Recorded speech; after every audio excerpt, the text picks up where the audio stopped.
My father passed away and left me his construction company, so when my estranged aunt who went to prison for assault asked for a job, I said yes to help her get custody of her kids back, but she broke into my office at night and photographed all our trade secrets to sell them. My 28M father passed away 6 months ago. He was 62. Heart attack in his office on a Tuesday afternoon. The funeral had 300 people. Half the town showed up because he spent 35 years building a construction supply company from nothing into something that mattered around here. My brother Jasper, 31M, and I took over the business. We both have business degrees. We both worked summers at the company since we were 16, learning inventory systems, dealing with contractors, managing the warehouse crew. My sister Kira, 25F, runs her own graphic design firm downtown and wanted nothing to do with construction supplies. She made that clear years ago and nobody argued. The company employs 47 people. We supply materials to contractors within a 60-mile radius. Lumber, concrete, fixtures, tools, everything a crew needs. The margins are tight. One bad quarter and payroll becomes a problem. My father knew every employee by name. He knew their kids' names. He gave them Christmas bonuses when he could and kept them on payroll during the slow winter months even when the accountant said it was stupid. Jasper and I spent the first 3 months after the funeral just trying to keep things running. We had supplier contracts to renegotiate. We had 2 major contractor accounts threatening to switch to competitors. We had equipment failures and a warehouse roof that needed repairs. We worked 70-hour weeks. We ate dinner at our desks most nights. We barely saw our own families. My wife Murphy, 27F, stopped complaining about my hours after the second month. She just started leaving dinner in the fridge with reheating instructions. My daughter Sky, 4F, asked why Daddy only came home when it was dark outside. I told her I was fixing something broken. She asked what was broken. I said Grandpa's work. She asked if Grandpa was going to come back and fix it himself. I changed the subject. The aunt I'm talking about is my father's sister Cassidy, 48F. She's been persona non grata in our family for 11 years. The reason is straightforward. She had an affair with a married man named Robert when she was 37. The man's wife was pregnant at the time. The affair lasted 8 months. The wife found out because Cassidy showed up at their house at midnight screaming about how Robert promised to leave her. The wife called the police. Cassidy refused to leave the property. She broke a window. She shoved the wife when she tried to close the door. The wife fell. She didn't lose the baby, but she spent 2 nights in the hospital for observation. Cassidy was arrested. She was charged with assault and property damage. She served 8 months in county jail because she refused a plea deal and the jury didn't buy her story that it was all a misunderstanding. Her 2 kids, both under 12 at the time, went to live with my grandparents. Cassidy lost custody. The kids are now 21 and 23. They both live independently and have minimal contact with her. The 23-year-old works at a bank. The 21-year-old is finishing college. Both of them came to my father's funeral. Cassidy did not. 3 weeks after the funeral, Cassidy sent me a Facebook message asking if we could meet for lunch. She said she wanted to pay her respects privately. She said she knew she wasn't welcome at the funeral but she still cared about her brother. I ignored the message for 4 days. Jasper told me to ignore it forever. My mother said it was my choice but don't expect Cassidy to behave like a normal person. I agreed to meet her. I don't know why. Maybe I thought it was what my father would have wanted. Maybe I was too tired to think straight. We met at a diner across town. She showed up 20 minutes late. She looked rough. Her hair was badly dyed. She had stress lines around her mouth. She ordered coffee and didn't touch it. She spent the first 10 minutes talking about how hard the last decade had been. She said she'd been sober for 2 years. She said she was working part-time at a gas station. She said she was trying to save money to rent a better apartment because the place she had now was falling apart. She said she wanted to rebuild her relationship with her kids but they wouldn't talk to her unless she could prove she had her life together. Then she asked if we were hiring at the company. She said she'd been applying to jobs for months but nobody wanted to hire someone with a criminal record. She said she had experience with bookkeeping from before everything fell apart. She said she'd work any position, any hours, any pay rate. She said family should help family. Jasper was with me at the diner. I'd asked him to come because I didn't trust her. He said no before she finished talking. He said we couldn't afford to take risks with the business right now. He said we had 47 employees depending on us and we couldn't jeopardize their jobs by bringing in someone unstable. Cassidy started crying. She said she just needed one chance. She said she'd changed. She said she went to meetings. She said she volunteered at a church on weekends. She said her kids wouldn't even look at her because she couldn't prove she was trying. I suggested she apply formally and we do an interview like any other candidate. She said that wasn't how family worked. She said my father would have helped her. She said I was being cruel. Jasper stood up and said the conversation was over. I told her I'd think about it. I didn't think about it. I tried not to think about it. But she kept messaging me. She sent messages every other day for 2 weeks. She sent pictures of her apartment showing mold on the walls. She sent screenshots of job rejection emails. She sent a photo of a custody hearing notice. She said if she could just show the judge she had stable employment, she might get supervised visits with her younger son who was still willing to try. I broke. I told her she could work as my personal assistant on a trial basis. I said it was temporary. I said one mistake and she was gone. I said she couldn't tell anyone in the family that I'd agreed to this until she proved herself. She agreed to everything. Jasper found out 3 days later when he saw her in my office. He walked out without saying anything to me. He didn't speak to me for the rest of that day. My mother called that night asking what I was thinking. Kira sent a text that said I was an idiot. Murphy asked if I'd lost my mind. I told them all the same thing. It was a trial. It was temporary. I'd keep her on a short leash. I'd fire her the second she stepped out of line. I said I had it under control. Cassidy worked for me for 6 weeks. She showed up on time. She filed documents. She answered phones. She scheduled meetings. She was quiet. She kept her head down. She brought her own lunch in a brown bag and ate at her desk. She didn't complain. She didn't ask for favors. She seemed grateful. Then the security company called me at 1:47 in the morning on a Wednesday. They said someone had triggered the motion sensors in the office building. They said their patrol car was on site and they'd found Cassidy inside. They said she was in my office. They said she'd been going through the filing cabinets. I got there in 15 minutes. Jasper got there in 12. The security guard had Cassidy sitting in the lobby. She was crying. She said she'd left her phone in the office and came back to get it. The guard said that was a lie because she'd been in the building for 40 minutes before they arrived. He said the camera showed her going through desk drawers. We pulled the footage. It showed her entering the building at 1:14 a.m. using the copy of my key that I'd given her for early morning mail deliveries. It showed her going straight to my office. It showed her pulling files from the locked cabinet using a key that she must have copied at some point. It showed her photographing documents with her phone. The documents were supplier contracts, pricing schedules, client lists, everything a competitor would pay good money for. Jasper called the police. I told him to wait. He said I was still defending her. I said I was thinking about the company. I said if this went public, our clients would panic. I said our suppliers would think we couldn't protect sensitive information. I said we'd lose accounts. We confronted her in my office with the security guard as a witness. She admitted everything immediately. She said a competitor had contacted her through Facebook. She said they'd offered her $15,000 for information about our pricing and client base. She said she needed the money for the custody lawyer. She said she was desperate. She said she knew it was wrong but she didn't know what else to do. Jasper told her to get out. I told her she was fired and banned from the property. She asked if we were calling the police. Jasper said we should. I said we weren't. She left. We changed all the locks that night. We changed the security codes. We had the IT guy check our computer systems for anything suspicious. We told the key employees what happened without naming Cassidy. We said there'd been a security breach and we'd handled it. We paid the security company extra to increase patrols. I called my mother the next morning. I told her everything. She didn't say anything for a long time. Then she said my father would have been ashamed of Cassidy but he would have been disappointed in me for being so naive. She said I'd put the entire company at risk because I wanted to be a good person. She said being good doesn't mean being stupid. Kira stopped speaking to me entirely. Jasper spoke to me only about work. Murphy said she understood why I'd tried to help but she also said I should have listened to everyone who told me not to. The worst part was telling the employees. I didn't tell them it was Cassidy. I just said we'd caught someone trying to steal company information and we'd fired them. I saw the way they looked at each other. I saw the way they looked at me. They were scared. They were wondering if their jobs were safe. They were wondering if I was competent enough to run this company. That was 4 months ago. We haven't heard from Cassidy since. I blocked her on everything. Jasper blocked her.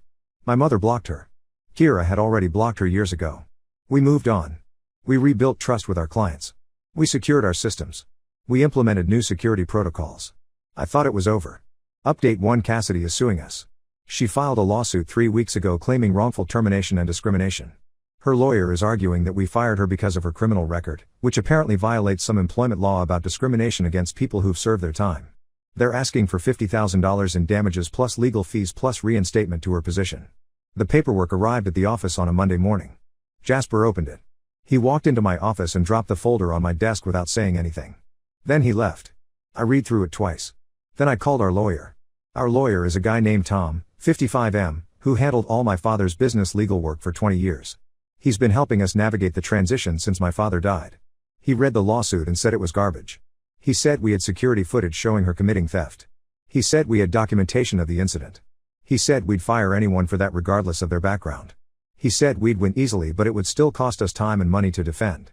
The lawsuit claims we never properly documented her employment. It claims we paid her under the table. It claims we created a hostile work environment. It claims we fired her without cause. It claims we violated her rights as a former felon trying to reintegrate into society. All of it is lies. We documented everything. We put her on payroll properly. We paid her a fair wage. We gave her the same treatment as any other employee. We fired her because she tried to steal from us, which we have on video. But here's the thing. Fighting the lawsuit means going to court. It means publicity. It means our clients and suppliers will find out that we had a security breach. It means people will ask questions about how someone got access to sensitive files in the first place. It means admitting I gave a convicted family member access to everything and she betrayed us. Tom said we could settle quietly. He said Cassidy's lawyer probably knows the case is weak and they're hoping we'll pay to make it go away. He said we could offer $5,000 to $10,000 and a non-disclosure agreement. He said it would be cheaper than fighting it. Jasper said absolutely not. He said we don't negotiate with criminals. He said we don't reward people for trying to extort us. He said if we settle, it sets a precedent that anyone can shake us down. My mother agreed with Jasper. She said my father never backed down from doing what was right even when it was expensive. She said settling would be admitting we did something wrong. She said we fight it. Kira called for the first time in months just to say she agreed with Jasper and my mother. She said I'd already made one massive mistake by hiring Cassidy. She said if I made another by settling with her, she'd never forgive me. Murphy said it was my decision but she understood both sides. She said fighting it was the right thing morally but settling might be the smart thing financially. She said I needed to think about what was best for the company and the employees. I told Tom we're fighting it. He said he'd file a response and prepare our defense. He said we'd likely win but it would take 6 months minimum. He said we'd need to pay him $10,000 upfront for his retainer. He said if it went to trial, it could cost us $30,000 to $50,000 total even though we'd likely win. 2 days after we filed our response, Cassidy started calling me from different numbers. I didn't answer. She left voicemails. She said she didn't want to do this. She said her lawyer convinced her she had a case. She said she'd drop the lawsuit if we just gave her $20,000 to help with her custody battle. She said it was a small price to pay to make this go away. I saved all the voicemails and sent them to Tom. He said it was borderline extortion and it would help our case. He said keep saving everything she sends. Then she showed up at the office. She walked in during business hours and demanded to see me. Our receptionist Mackenzie, 34F, called security immediately per the new protocols. The security guard escorted Cassidy out. She screamed at me through the glass doors that I destroyed her life. She screamed that my father would be ashamed of me. She screamed that I was going to pay for this. 12 employees witnessed it. They all looked shaken. I had to call an impromptu meeting to assure everyone that this was a legal matter being handled by professionals and there was no danger to anyone's job or safety. I saw doubt in their faces. They were wondering what other disasters I might bring down on the company. Jasper pulled me aside after the meeting. He said this was exactly what he'd warned me about. He said I'd let my guilt override my judgment. He said I'd put everyone at risk because I wanted to be the good guy. He said the employees were losing confidence in me. He said I needed to fix this. I asked him how. He said I couldn't. He said the damage was done. He said I'd proven I wasn't ready to run this company. He walked away before I could respond. My wife asked me that night if I thought Jasper was right. I said I didn't know. She said I looked exhausted. She said Sky missed me. She said maybe it was time to admit this was too much for me. I said I wasn't a quitter. She said that wasn't what she meant. We went to bed without resolving it. 3 weeks later, Cassidy's oldest son called me. His name is Derek, 23M. He said he heard about the lawsuit from his grandmother. He said he wanted me to know that he and his brother wanted nothing to do with their mother. He said she'd contacted them asking for money to pay her lawyer. He said they'd both refused. He said she'd sent them copies of the lawsuit hoping they'd feel sorry for her. He said it had the opposite effect. He said when they were kids, she'd promised over and over that she was going to change. He said she never did. He said she always found someone else to blame. He said she tried to blame their father for leaving. She tried to blame their grandparents for not helping her enough. She tried to blame the court system for being unfair. She never blamed herself. He said he was sorry I'd tried to help her. He said people had tried before. He said it always ended the same way. He said she'd burn down everything around her and then play the victim. He said I should fight the lawsuit and not feel guilty about it. He said she deserved whatever happened to her. I thanked him. After we hung up, I sat in my office for an hour staring at the wall. The building was empty. Everyone had gone home. I could hear the fluorescent lights humming. I could hear traffic outside. I thought about my father sitting in this same chair dealing with his own problems. I wondered if he'd ever felt this tired. Then I called Tom and told him to go harder on the defense. I told him to file counterclaims if possible. I told him to make sure Cassidy understands that coming after us was the worst decision she could have made. He said he'd look into it. Update 2: the competitor who contacted Cassidy has a name. It's a company called Walsh Building Supply. They're our biggest competitor in the area. They've been trying to take our clients for years. Apparently, they've been trying to take our information too. Tom found this out during discovery. Cassidy's phone records showed multiple calls to a number that belonged to Walsh's procurement manager. The manager's name is Frank, 51M. He's worked for Walsh for 15 years. He used to work for us. My father fired him 8 years ago for inflating expense reports. Tom filed a separate lawsuit against Walsh and Frank for industrial espionage. He's arguing they attempted to acquire trade secrets through illegal means. He's asking for damages and an injunction preventing them from using any information they might have obtained. This is now a much bigger deal than just Cassidy. Walsh's lawyers immediately went into damage control mode. They claimed Frank acted alone without company knowledge. They claimed they never received any information from Cassidy. They claimed this was all a misunderstanding. Tom said that's what they'd say regardless of the truth. He said we'd prove they're lying. The judge consolidated both cases into one hearing since they're related. This means everything comes out at once. This means Cassidy has to testify about her contact with Walsh. This means Frank has to explain why he was calling her. This means Walsh has to explain how a fired ex-employee with a grudge ended up as their procurement manager. Cassidy's lawyer tried to get her to drop the wrongful termination suit. Tom found this out because the lawyer filed a motion to withdraw from the case. The motion claimed irreconcilable differences with the client. Tom said this usually means the lawyer figured out their client was lying and doesn't want to be part of it anymore. The judge denied the motion and said the lawyer had to see it through. Around the same time, Cassidy started contacting family members again. She called my mother pretending she wanted to apologize. My mother hung up on her. She called Kira pretending she wanted to make amends. Kira told her to lose her number. She called my grandmother hoping for sympathy. My grandmother told her that my father was right to distance himself from her and she should have stayed away.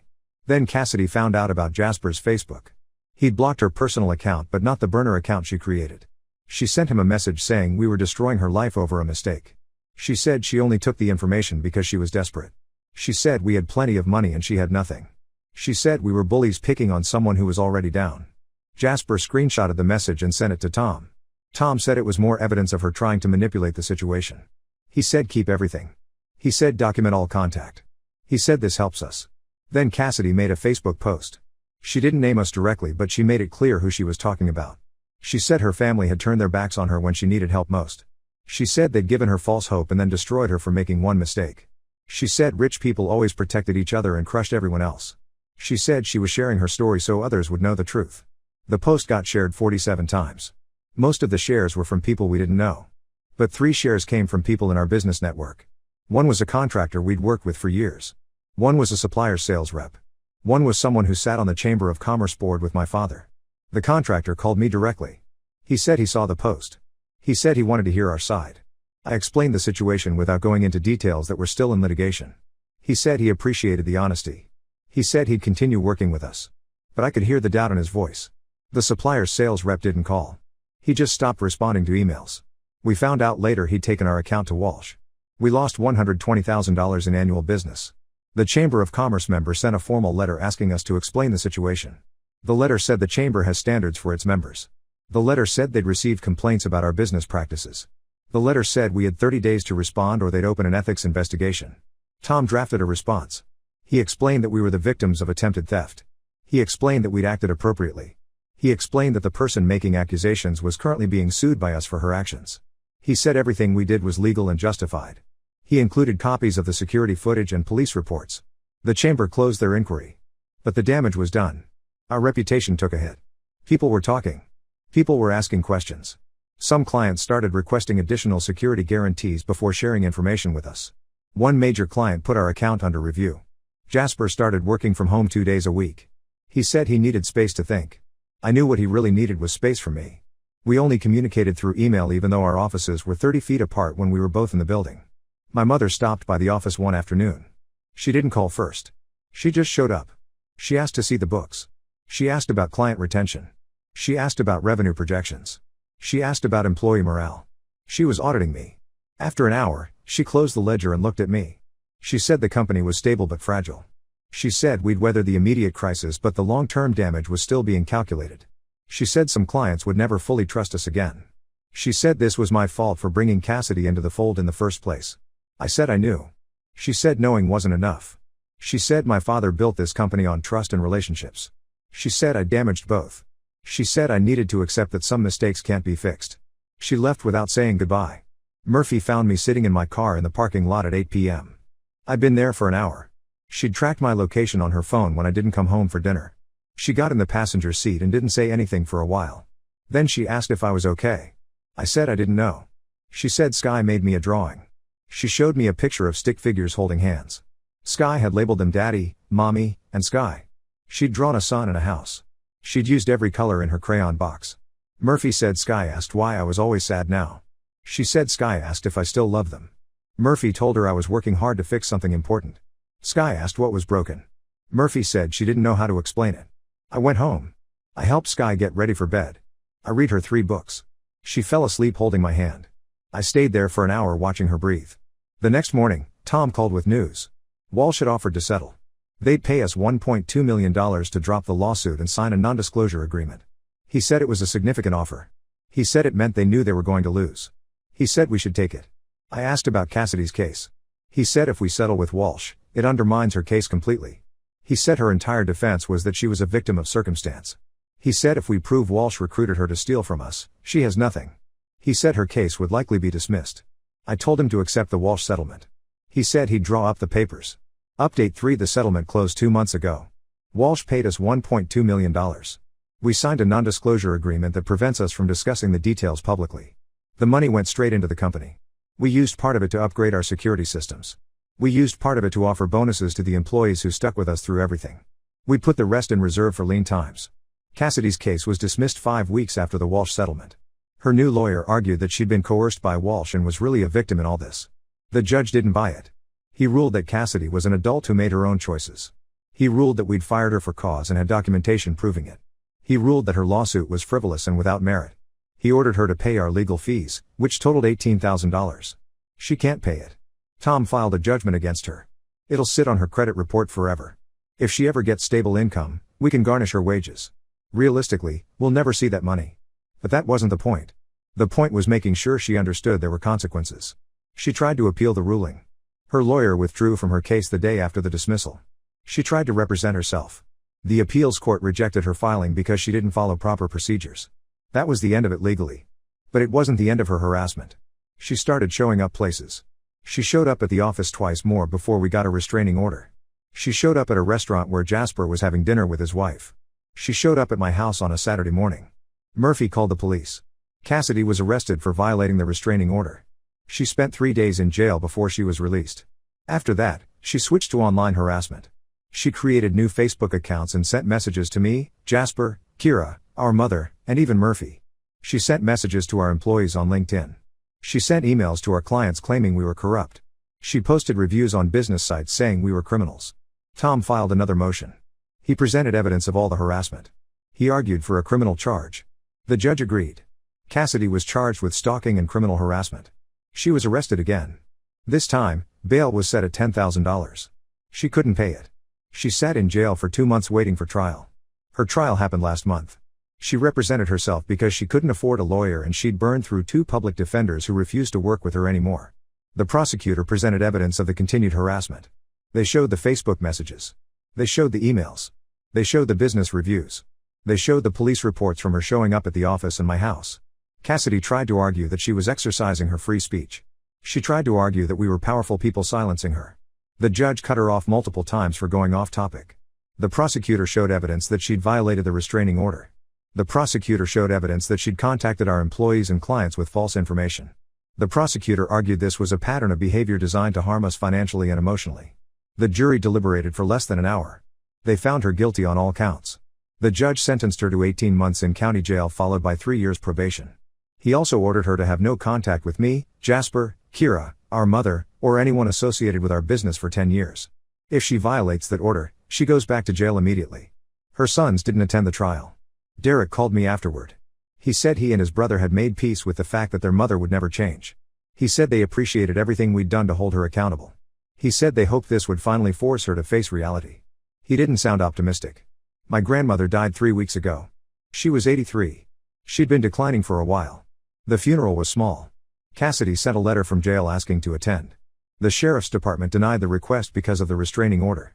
Derek and his brother came. They sat with my mother. They didn't mention Cassidy. Nobody did. Jasper and I are working together again. It took months to rebuild that relationship. He's still cautious around me. He still questions my judgment sometimes. But we're functional. We're running the company. We're keeping our father's legacy alive. The company is stable now. We've recovered most of the clients we lost. We've brought on new clients. We've expanded into 2 new service areas. Revenue is up 12% from last year. The employees seem confident again. They've stopped looking nervous when I walk through the warehouse. Murphy says I seem better. She says I don't look as tired. She says Sky is happy that Daddy is home for dinner most nights now. Sky started kindergarten this year. She made friends. She talks about them constantly. She draws pictures of them and tapes them to the fridge. She doesn't ask about Grandpa anymore. She's moved on the way kids do. I haven't. I still think about my father every day. I still wonder if I'm doing this right. I still wonder if he'd be proud or disappointed. I still wonder what he would have done differently. But I know one thing he'd agree with. He'd agree that we don't negotiate with people who try to destroy what we've built. He'd agree that family is important but not more important than integrity. He'd agree that sometimes the right choice is the hard choice. Cassidy will be released in about a year. She'll be 49. She'll have a felony record. She'll have no job prospects. She'll have burned every bridge she ever had. Her sons want nothing to do with her. Her mother and siblings want nothing to do with her. She'll be alone. I don't feel good about that. But I don't feel guilty either. She made her choices. We made ours. That's how it works. Now let's move to the next story. Story 2. My dad abandoned me during my brother's cancer treatment. Years later he wants to reconnect, so I sent him a PowerPoint of his failures. When my aunt called it unnecessarily cruel, I told her my mother made me scrapbooks while dying, but he couldn't even text on my birthday. I, 23F, recently did something that my relatives are calling unnecessarily cruel, but I honestly don't know if I should feel bad about it. I've been no contact with my father for 5 years now, and there's a reason for that. But I need outside perspective on whether I went too far. When I was 6, my father Lucas and my mother Elise were a normal couple with a young daughter, me, Sarah. My mother worked as a librarian and spent her free time making scrapbooks. She documented everything: our family trips, my first day of school, holidays. Each scrapbook page had little notes and quotes that captured the moment. I still remember watching her carefully arrange photos and write little messages in her perfect handwriting.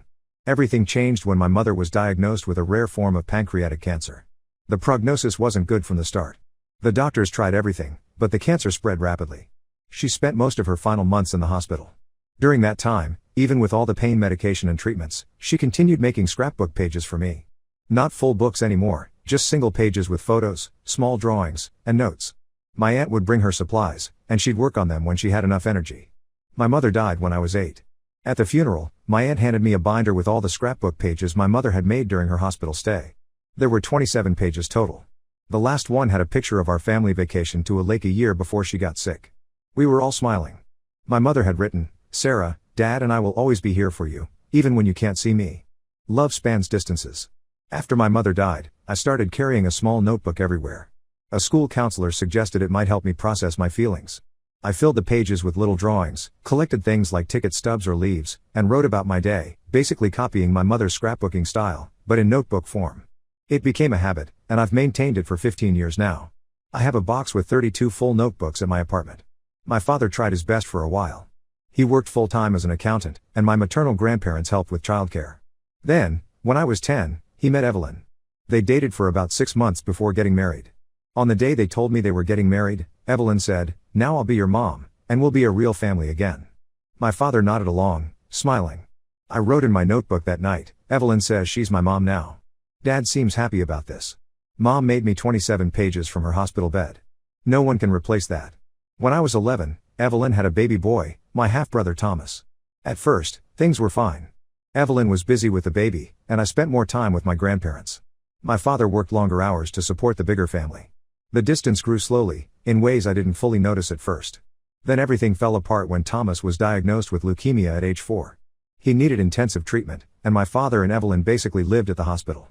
I was 15 by then, old enough to stay home alone, but too young to fully take care of myself. I spent weekdays at our house and weekends with my grandparents. During a 3-month stretch when Thomas was receiving his most intensive treatments, my father came home only to shower, change clothes, and sleep for a few hours. He'd arrive after I was asleep and leave before I woke up. I knew this because I'd find evidence: a coffee mug in the sink, wet towels in the bathroom, his pillow indented. One morning, I got up early enough to catch him before he left. I asked if we could talk for a few minutes. He looked at his watch and said he needed to get back to the hospital. When I asked if we could talk later that night, he said he'd try but wasn't sure when he'd be home. He never mentioned our conversation again. My notebook entry that day: tried to talk to Dad today. He had no time. Thomas needs him more. Thomas might die. I'm being selfish for wanting attention. This became the family mantra: Thomas needed the focus because he might die, so I needed to not be selfish since I was healthy. But not being selfish meant becoming invisible. On my 16th birthday, my father didn't call. Evelyn texted at 9 p.m, "Sorry we missed your birthday. Things are crazy here. We'll celebrate when things calm down." They never did celebrate it. My grandparents took me out for dinner and gave me a camera they'd saved up for. I took a picture of the cake and taped it in my notebook with the text, "Sweet 16. Grandma and Grandpa remembered." By the time I turned 17, I stopped expecting anything from my father.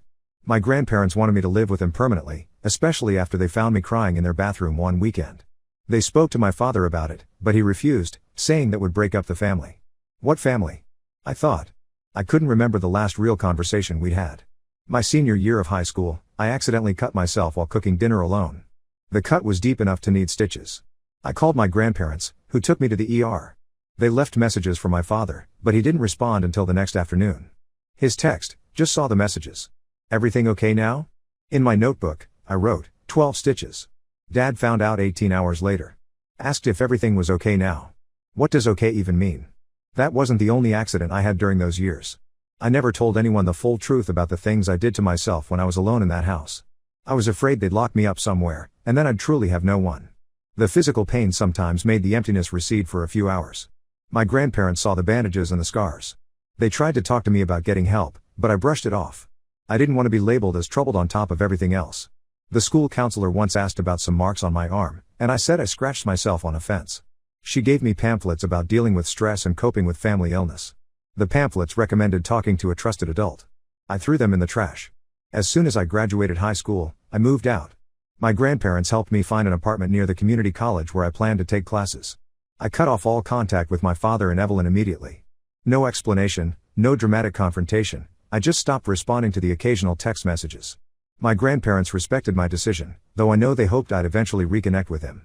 For the first time, I started to feel slightly better. I found a job at a local bookstore, made a few friends at college, and even saw a therapist a couple of times.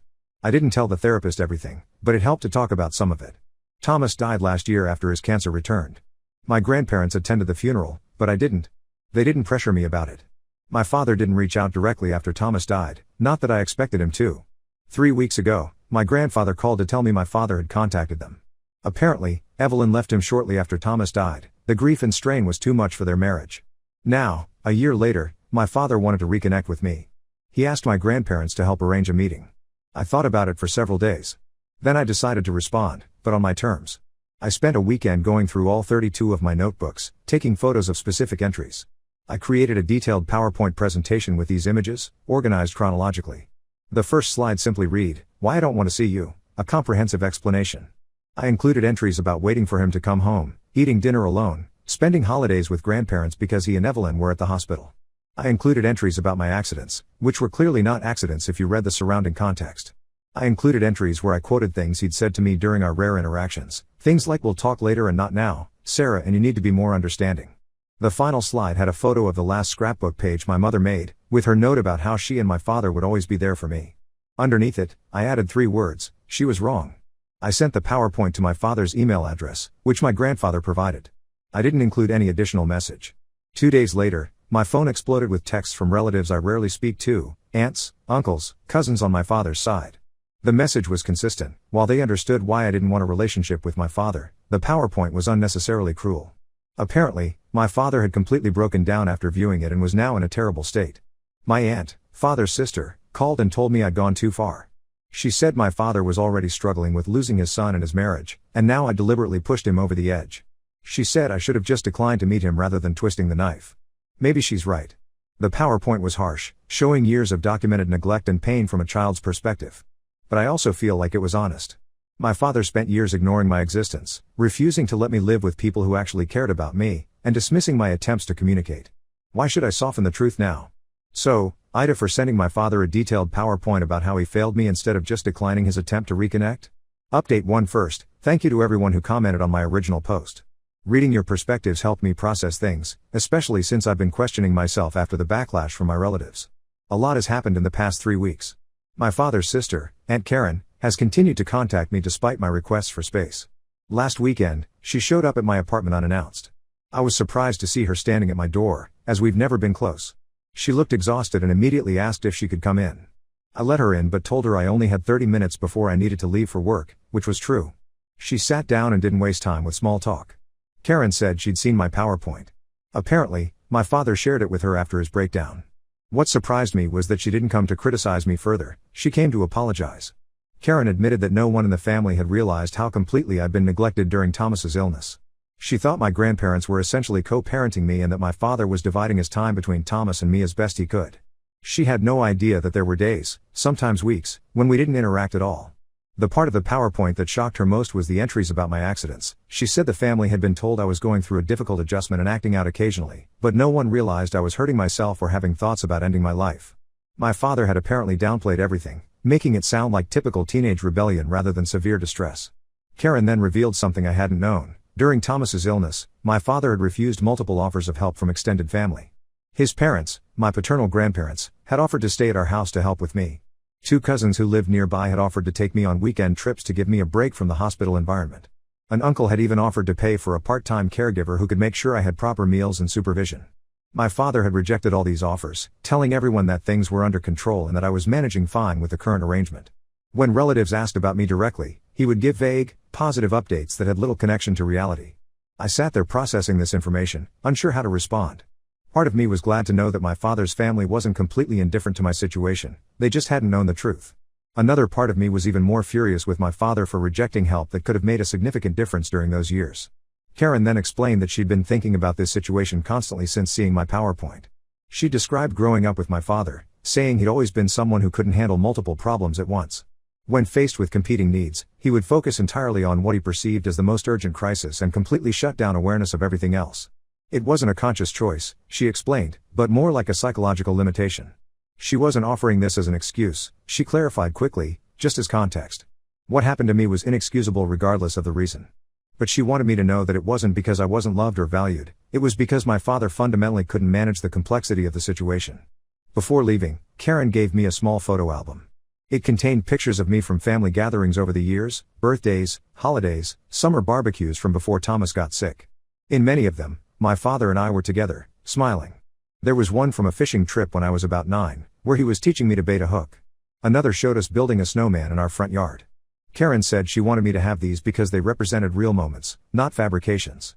The father in those photos had loved me. She wasn't asking me to forgive him or rebuild a relationship, just to know that he hadn't always been the person who abandoned me during Thomas's illness. I thanked her for coming but didn't make any promises about contacting my father. After she left, I looked through the album once, then put it in my closet. I haven't looked at it since. 2 days after Karen's visit, I received an email from my father. The subject line was simply "I'm sorry." I stared at it in my inbox for nearly an hour before deciding not to open it. I'm not ready to read whatever he wrote. Maybe I never will be. Yesterday, my maternal grandmother called to check on me.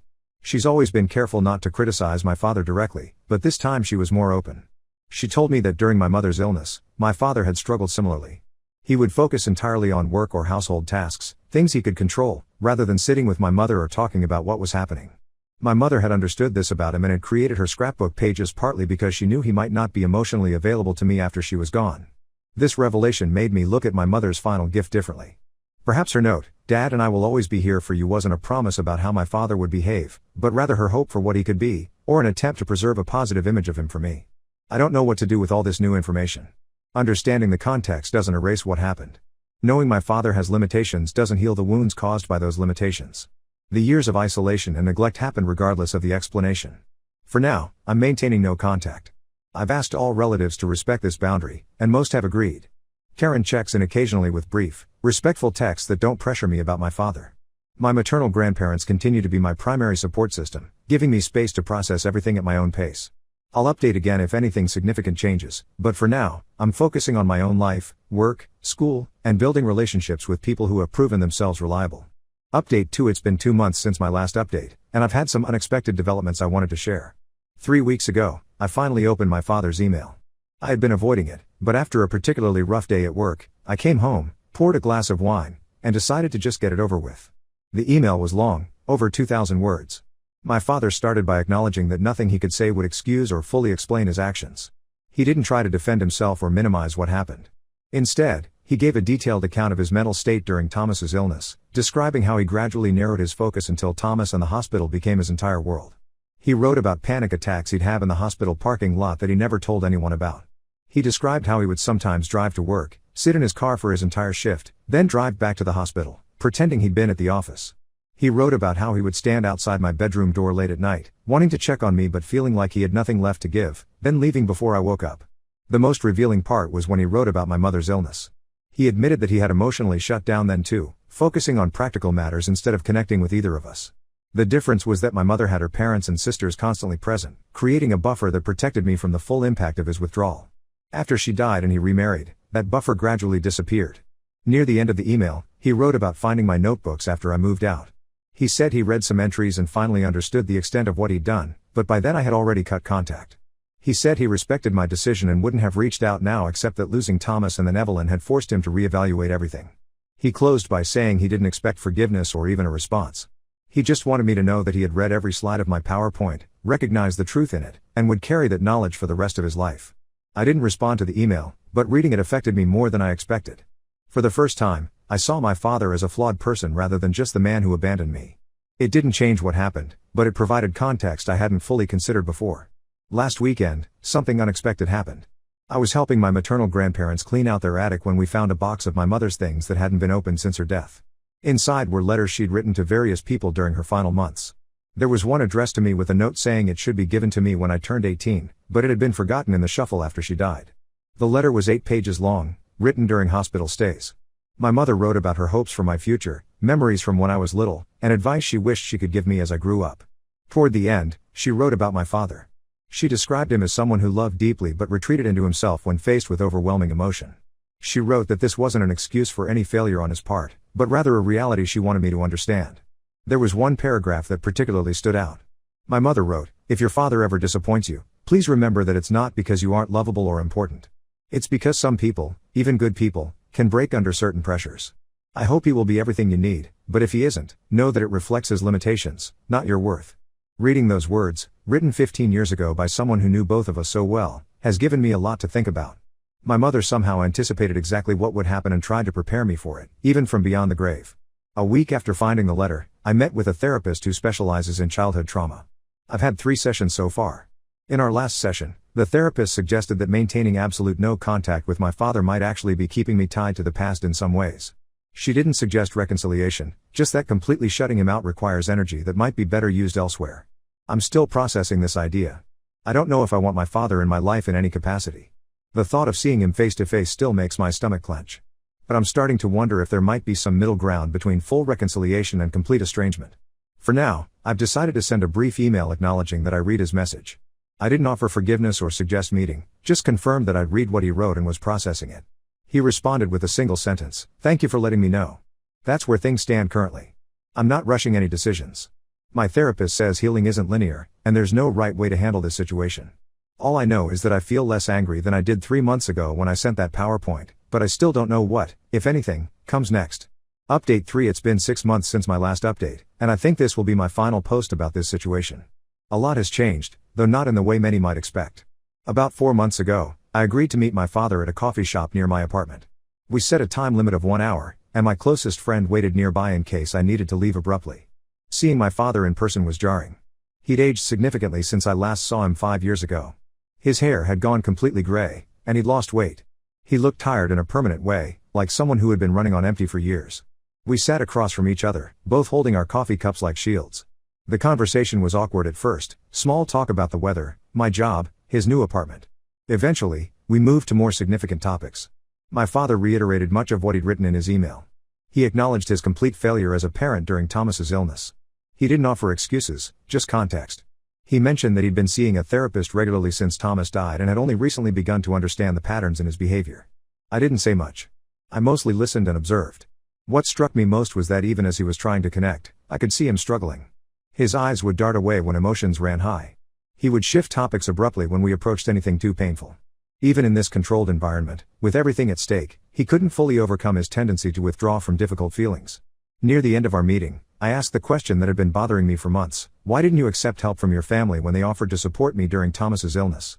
He looked down at his hands for a long time before answering. Then he explained that accepting help would have meant acknowledging that he was failing as a father, something he couldn't face at the time. Each offer of assistance felt like an accusation, highlighting his inadequacy. So he pretended everything was fine, convinced himself that I was more resilient than I actually was, and rejected the very support that could have made a difference. As he spoke, I realized something important: my father hadn't changed fundamentally. He had more awareness now, more regret, more understanding of his actions. But the core issue, his inability to face painful emotions directly, remained largely intact. Given another crisis, he would likely retreat again, though perhaps not as completely. We parted with no dramatic resolution. No tearful reconciliation, no angry final words. Just two people who share DNA but little else, acknowledging a painful history without finding a clear path forward. In the months since that meeting, we've had limited contact. He sends an occasional text message, usually just checking in. I respond briefly, giving basic updates but nothing deeply personal. We haven't met in person again. What has changed is my perspective. I no longer view my father through the lens of absolute abandonment or total failure. I see him as someone with significant limitations who faced circumstances that overwhelmed his capacity. This doesn't excuse what happened, but it helps me contextualize it. I've continued therapy, focusing less on my father and more on the patterns his absence created in my life, particularly my tendency to expect disappointment from people and keep relationships at a safe distance. I've been working on letting people get closer, which is harder than I expected. I've also reconnected with some extended family members, including my paternal grandparents. They've been respectful of my boundaries and haven't pushed for more contact with my father than I'm comfortable with. The most significant change has been my relationship with my notebooks. After 15 years of daily documenting, I've stopped the practice. The last entry I made was after meeting my father at the coffee shop. I wrote, "Saw Dad today. He's just a person. Not a monster, not a hero. Just a flawed person who broke under pressure. Like a lot of people, probably." Instead of continuing the notebooks, I've started taking photography classes, inspired by the camera my grandparents gave me years ago. I find that capturing moments visually gives me a different perspective than writing about them, more immediate, less analytical. My father and I will likely never have a close relationship. Too much was broken for too long. But we've reached a kind of détente, a recognition of each other's existence without expectations or demands. It's not forgiveness exactly, more like acceptance of what is and what isn't possible. For those who have followed my story from the beginning, thank you for your support and perspectives. They've been valuable as I've navigated this complex situation. I hope my experience might help others dealing with similar family trauma, not as a roadmap but as a reminder that healing takes many forms and follows no prescribed timeline.